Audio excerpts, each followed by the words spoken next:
இன்றைய தினத்தில் அகத்தியர் குரு பூஜை இன்னைக்கு மார்கழி ஆயிலத்தில் நம்மளுடைய அகத்தியர் குரு பூஜை இன்னைக்கு நீங்கள் எல்லாருமே சுவாமி நினச்சிருப்பீங்கன்னு நம்புகிறேன். இல்லைனாலும் கூட பரவாயில்ல, ஒரு வார்த்தை அகத்திசாய நம்மன்னு சொல்லுங்கள், போதுமானது. சாமி ஏற்றுக்கிடுவார். இன்றைக்கி என்ன டாபிக் நான் பேசலாம் இருக்குன்னா, கோவில்களும் என்னுடைய அனுபவங்களும். நான் போன முதல்ல வந்து என்னை பற்றி சொன்னால், நான்லாம் மழைக்கு கூட கோயில் பக்கம் போகாத ஒரு கேரக்டர். நான் ஆக்சுவலாக மழைக்கு கூட நான் கோயில் பக்கம் ஒதுங்காதவனையும் ஈசனாக்கி எம்பெருமான் என்னை ஆட்கொண்ட ஒரு தருணம் அதுதான். அதாவது நான்லாம் கோயிலுக்குள்ளேயே எப்படி வந்தேன்னு எனக்கே தெரியாத ஒரு விஷயம் அது ஆக்சுவலாக. ஆமாம், உண்மையே அதுதான். கோவிலுக்குள்ளே நான்லாம் வருவேன்னு நினச்சி கூட பார்க்கல. இந்த திருவாசகத்தை நான் தூக்குவேன்னா நினச்சி பார்க்கல. ஆனாலும் சுவாமி இதெல்லாம் தூக்க வச்சார், இதெல்லாம் படிக்க வச்சார், எல்லாத்தையுமே செய்ய வச்சார். அது எப்படி பாசிபிள் எனக்கு தெரியல. அது அந்த ஒரு நிமிஷம் வந்து என்னால் நினச்சி கூட பார்க்க முடியாது. அப்படி ஒரு நிமிஷமாக இருந்துச்சு, நல்லா இருந்துச்சு. சாமி என்னை அவ்வளோ இதுவாக ஈர்த்து ஆட்கொண்டார். என்னோடய ஆத்மநாத சுவாமி யாருன்னு கேட்டிங்கன்னா, கோயம்பேடில் இருக்கார். கோயம்பேடு அறவளர்த்த நாயகி தர்ம சம்பதினி சமேத குறுங்காலீஸ்வர பெருமான் தான் என்னோடய ஆத்மநாதர். அவர் தான் என்னை ஈர்த்து ஆட்கொண்டார். இந்த ஒரு தருவாயில் அவரை தான் நான் நன்றி சொல்லுவேன். என்றைக்குமே அவரை நினைக்காத நாள் இருக்காது. அவர் உங்களுக்குலாம் நீங்கள் போய் பார்த்துருப்பீங்கன்னு நினைக்கிறேன். கோயம்பேடில் போனீங்கன்னா கரெக்டாக சத்திரம் ஸ்டாப் சொல்லணும். சத்திரம் ஸ்டாப் இறங்கி ஆப்போசிட்டில் மாறி உள்ளே போனால் சுவாமி இருப்பார். நீங்கள் அங்கே போனால் சாமியை கண்டிப்பாக பார்க்கலாம். அவர் அவ்வளோ ஒரு பிரசித்தி பெற்றவர்.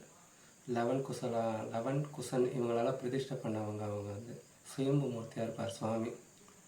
சின்னவராக தான் இருப்பார், ஆனால் மனசுக்குள்ளே ரொம்ப ரொம்ப ரொம்ப அப்படியே நம்மளை ஈர்த்துக்குவார். அவ்வளோ ஈர்ப்பு சக்தி அவருக்கு.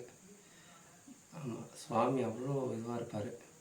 எனக்கு அவரை ரொம்ப பிடிக்கும். அவர் தான் என்னோடய ஆத்மநாதர். என்னை முதல்ல அவர் தான் ஈர்த்து ஆட்கொண்டார். ஆக்சுவலாக ஒரு நாள் சாயந்தரம் ஒரு 7 மணி இருக்கும். நான் கோயிலுக்கு சும்மா போவேன்னு போனேன். போய் ஒரு மணி நேரம் கிட்ட கொஞ்சம் ஸ்பெண்ட் பண்ணிவிட்டு ஒரு 8-8:15 கிட்ட ஆகிடுச்சு. பள்ளியறை ஸ்டார்ட் பண்ணிட்டாங்க. உள்ளக்க ஒரு வாய்ஸ், நல்ல ஒரு கணீர்னு ஒரு வாய்ஸ் இருக்கும். நம்ம பார்வதி பதையே அப்படின்னு ஆரம்பித்தாங்க. அப்போ தான் உள்ளுக்குள்ளே ஒரு என்ன சொல்கிறது, கூஸ் பம்ப்ஸ் மாதிரி ஒரு ஃபீல் எனக்குள்ளே அந்த சுவாமி கிட்ட இருந்து எனக்கு உருவாச்சு. அது அவரை பார்க்கும்போது தன்னை அறியாமல் கண்ணிலேருந்து கண்ணீர் வர மாதிரி ஒரு ஃபீல் அப்படி கிடைக்குது. அப்படிலாம் கிடச்சி அந்த சுவாமியை நான் பார்க்கும்போது தான் எனக்கு இவர் தான் நம்மளுடைய ஆத்மநாத சுவாமி அப்படின்றத நான் உணர ஆரம்பித்தேன். எனக்கு அவர்கிட்ட அவ்வளோ விஷயங்கள்.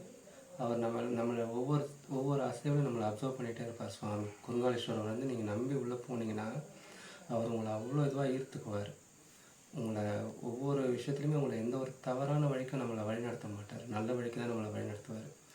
அதனால் நீங்கள் என்றைக்காவது உங்களுக்கு வாய்ப்பு கிடைச்சா, எப்போயாவது நீங்கள் ஃப்ரீயாக இருந்தீங்கன்னா போய் சுவாமி ஒரு எட்டு பார்த்துட்டு வாங்க. உங்களுக்கும் ஒரு நல்ல அனுபவம் கிடைக்கும். கோவிலுக்கு போயிட்டு வந்தீங்கனாலே உங்களுக்கு ஒரு நல்ல ஒரு ரெஃப்ரெஷ்மெண்ட் கிடைக்கும். உங்களுக்கு அந்த இடத்துல அவ்வளோ ஒரு வைப்ரேஷன் இருக்குது. அந்த கோவில் உள்ளற நடராஜ பெருமான் இருப்பார். அவரை நீங்கள் பார்த்தீங்கன்னா நின்று பார்த்தாலே அவ்வளோ ஒரு சூப்பராக இருக்கும் உங்களுக்கு கோவில். அந்த கோவிலில் தான் முதல்ல பிரதோஷமே உண்டாச்சுன்னு சொல்லுவாங்க. அது அருணகிரியார் பாடினவரும் இருக்கார். அருணகிரியாரோட பாட்டு அங்கே இருக்குது. முருகப்பெருமானுக்கு பாடப்பட்ட பாடல் இருக்குது. நீங்கள் எப்போ வாய்ப்பு கிடைக்கிதோ ஒரு நாள் போயிட்டு வாங்க. கூட்டமாக இருக்கிற நேரத்தை மட்டும் போகாதீங்க. ஃப்ரீயாக இருக்கும்போது போய் பாருங்கள். அப்போ தான் சாமிக்கிட்ட நம்ம நிம்மதியாக இருந்து அவரோட அழகை ரசிக்க முடியும். கண்டிப்பாக போய் பாருங்கள்.